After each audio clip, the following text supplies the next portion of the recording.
என்னைக்கு உங்கள் வாழ்க்கையில் அதே எரேமியாவில் எழுதுறாரு 4வது அதிகாரத்தில் 1வது வசனத்தில், நீ உன் இருதயத்தில் இருக்கிற, அதாவது அந்த அருவருப்புகளை வாசிங்க.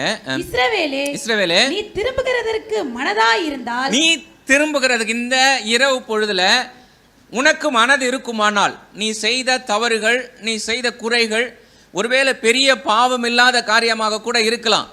ஆனா ஆண்டவர் உங்களுக்கு அதை உணர்த்துகிற அந்த காரியத்தில் உங்களுக்கு மனசு இருந்தால், என்னது மனது இருந்தா, என்னிடத்தில் திரும்பு என்று என்னிடத்திலே திரும்பு என்று கர்த்தர் சொல்லுகிறார். நீ உன் அருவருப்புகளை என் பார்வையினின்று அகற்றிவிட்டால், நீ செய்த அந்த தவறுகளை, குற்றங்களை, ஆண்டவருக்கு பிரியமில்லாத எந்த ஒரு காரியமாக இருந்தாலும் அந்த அருவருப்பான அந்த காரியத்தை, ஆண்டவருக்கு பிரியமில்லாததை நீங்க என்ன பண்ணிடுங்க, அகற்றிட்டீங்கன்னா இனி நீ அலைந்து திரிவதில்லை. ஆமென்.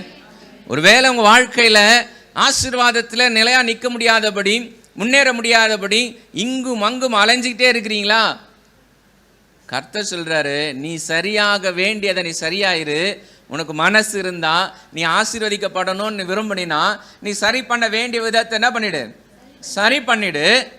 நான் உன்னை அலைந்து திரியாதபடி உன்னை ஆசீர்வதிக்க உண்மையில தேவனா இருக்கிறேன். ஆண்டவர் இன்னைக்கு நம்ம பெரிய துணிகரமான காரியங்களை செய்கிறதில்லை என்று சொன்னாலும் கூட, ஆண்டவர் அநேக காரியங்கள் வாழ்க்கையில் எதிர்பார்க்கிறார். நீங்கள் ஸ்கூலில் உங்கள் பசங்க படிக்கிறாங்க, இல்லை பிள்ளைங்க படிச்சிருக்காங்க, வாலிப பிள்ளைங்களாம் இருக்கிறீங்க, சின்ன பசங்க இருக்கிறீங்க. நீங்கள் மார்க் ஷீட் கொண்டு வரீங்க. மார்க் ஷீட் கொண்டு வந்து உங்கள் அம்மாட்ட காட்டுறீங்க. 90 மார்க்கு. என்ன சொல்லுவாங்க? பேரண்ட்ஸ் இருக்கீங்க, என்ன சொல்லுவாங்க? 90 எடுத்த பசங்களை பார்த்து வெரி குட் சொல்லுவீங்க. வேற என்ன சொல்லுவீங்க? இன்னும் கொஞ்சம் படிச்சிருக்கலாமே, இன்னும் கொஞ்சம் படிச்சிருக்கலாமே, இன்னும் மார்க் எடுத்துருக்கலாமே, அப்படிதான் எதிர்பார்ப்போம். பரவாயில்லப்பா, நீ 89 எடுத்தவனை தாண்டி நீ 90 எடுத்திருக்கேன்னு நினச்சிருக்கோமா? ஆனால் நம்ம அப்படி எதிர்பார்க்குறோம். ஆனால் நம்ம மார்க் எடுத்தது இல்லை. ஆனால் நம்ம எதிர்பார்க்கிறது யாரை போல எதிர்பார்க்கிறோம்? என்னோட அதிகமான எதிர்பார்க்கிறோம், மனித இயல்பு. ஆனால் நம்முடைய தேவன் எல்லாவற்றிலும் பூரணமானவர். அவர் நம்மக்கிட்ட என்ன எதிர்பார்ப்பார்? அப்போ நினைக்கிறேன், ஆண்டவரே நான் நல்லா தானே இருக்கிறேன், நல்லா ஊழியம் செய்கிறேன், நல்லா கொடுக்குறேன், உண்மையாக இருக்கிறேன், சாந்தமாக இருக்கிறேன். அவர் சொல்வார், இது போதாது. ஏன் தெரியுமா? 80 எடுத்தவங்க, 70 எடுத்தவங்க, எஸ்எல்சியில் இல்லை ஜஸ்ட் பாஸ் ஆனவங்க நம்ம பிள்ளைகளை 90, 100 எடுக்க எதிர்பார்க்கிறோம். 100க்கு 100 எடுத்தவர் எவ்வளவு அதிகமாக நம்மிடத்தில் எதிர்பார்ப்பார்?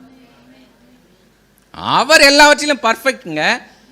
பர்ஃபெக்ட் இல்லாத நாம பர்ஃபெக்டை எதிர்பார்க்கிறோம், அதிகமாக எதிர்பார்க்கிறோம்.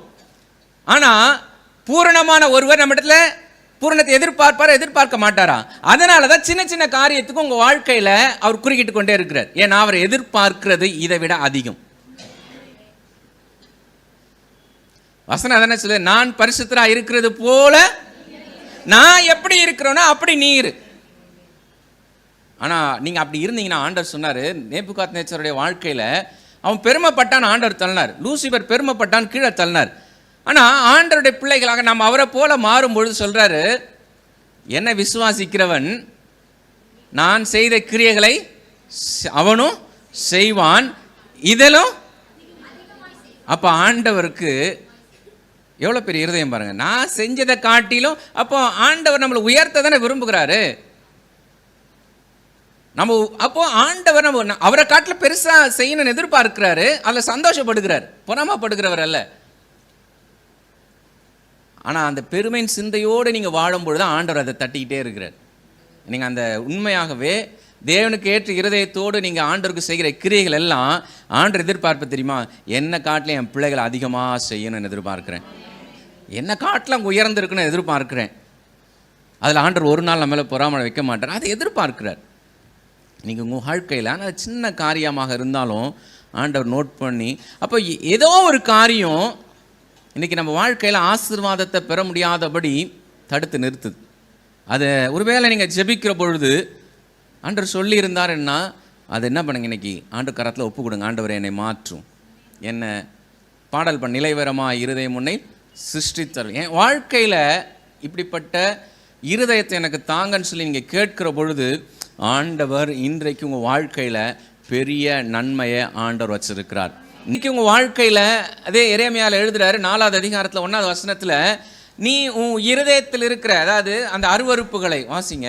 இஸ்ரவேலே, நீ திரும்புகிறதற்கு மனதாய் இருந்தால், நீ திரும்புகிறதுக்கு இந்த இரவு பொழுதுல உனக்கு மனது இருக்குமானால், நீ செய்த தவறுகள், நீ செய்த குறைகள் ஒருவேளை பெரிய பாவம் இல்லாத காரியமாக கூட இருக்கலாம்.